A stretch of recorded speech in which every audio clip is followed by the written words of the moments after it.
한국당 의총에서 최경환 의원 특활비와 관련해서 억울함을 호소했다고 하는데 무려 15분 동안 발언을 했다고 합니다. 이 목소리 먼저 들어보시죠. 저는 국정으로부터 특수활동비 뇌물을 받은 적이 없습니다. 캐도 아무것도 안 나오니까 이 전 정권의 소위 실체였으니까 뭘 하나라도 캐내서 이거 뒤집으셔야 된다. 이렇게 나온 게 국정원 특수활동비 뇌물 수수라는 황당무계한 죄를 뒤집어 씌우고 있는 지경에 이르고 있습니다. 제가 이렇게 터무니없이 불공정한 정치보복성 수사에 정상적으로 참 임할 수가 있겠습니까? 저의 답답함과 어려운 점을 우리 의원님 여러분들이 10분 헤아려 주십사 하는 그런 부탁의 말씀을 드립니다. 이런 문제가 앞으로 저 혼자의 문제겠습니까? 이것은 명백하게 야당과 국회를 손하게 집어넣겠다는 그런 의도로밖에 볼 수가 없습니다. 이 난관을 극복할 수 있도록 힘을 꼭 좀 모아 주십사 하는 당부의 말씀을 드립니다.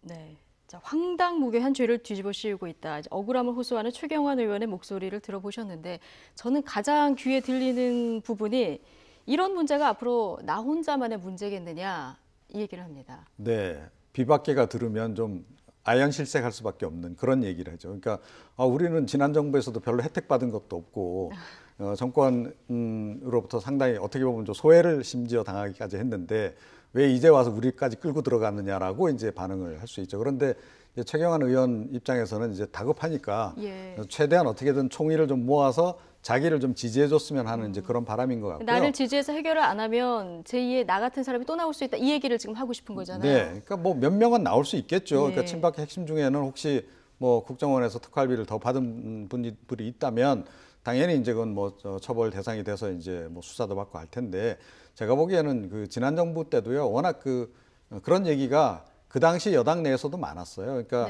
이 친박의 핵심 몇 명 제외하고는 나머지들이 상당히 소외감을 많이 느끼더라고요. 이제 그랬던 적이 있기 때문에 제가 보건대는 검찰 수사가 진행되더라도 최경환 의원 말고 자유한국당 의원 중에서 친박 핵심 제외하고는 아마 크게 관여된 분들이 별로 저는 없을 거라고 저는 생각을 합니다. 예. 그렇군요. 근데 최경환 의원 오늘 저렇게 15분 동안 길게 얘기한 거 말고요. 어제도 이제 의원들에게 장문의 편지를 보냈다고 합니다. 여기서도 이제 굉장히 억울함을 호소를 하면서 이제 제 인생과 정치 생명을 걸겠다. 자, 이번에는 인생과 정치 생명을 걸겠다. 이런 얘기를 또 했습니다. 제가 볼 때 이거 만약에 사실로 밝혀지면 정치 생명 거는 거죠. 예. 뭐 제기가 되겠습니까? 제가 볼 때 어려울 것 같은데 어쨌든 모르겠습니다. 결과야 두고 봐야 되겠지만 본인 입장에서는 이제 자유한국당이 적극적으로 본인을 보호해 주길 바라는 거죠. 왜 그래야만 사실 정치 프레임으로 가져갈 때도 사실 정치적 희생양이다, 정치 보복이다 이런 프레임으로 가져가게 되고 그래야 본인이 검찰에서 어쨌든 조사받거나 처벌받는데 조금이라도 도움이 될 거다라고 하는 판단 때문에 국회의 도움을 받고 싶은 그런 마음이 강렬했기 때문에 저런 편지도 보내고 또 의총에 나와 저런 발언도 하신 게 아닌가 하는 생각이 듭니다. 저는 그렇게 생각해요. 만약에 본인이 말씀하신 것처럼 받은 적이 없다. 그러면 저런 얘기 할 필요도 없습니다. 당당하게 나가 조사받고 소명하면 되지 않겠습니까? 본인이 돈 받는 적도 없는데 저런 얘기를 할 필요가 없는 거죠. 그러니까 저는 가셔서 검찰에서 조사받을 때 명명백백하게 밝히시고요. 본인이 정말 그런 게 받은 적이 없다면 소명할 자료들을 가지고 가셔서 소명하셔야 됩니다. 반대로 검찰이 정말 명백한 증거를 가지고 얘기하는 것에 대해서는 수긍하시고 만약에 잘못이 있다고 하면 법의 처벌을 받는 것도 당당한 모습이 아닐까 하는 생각이 들고요.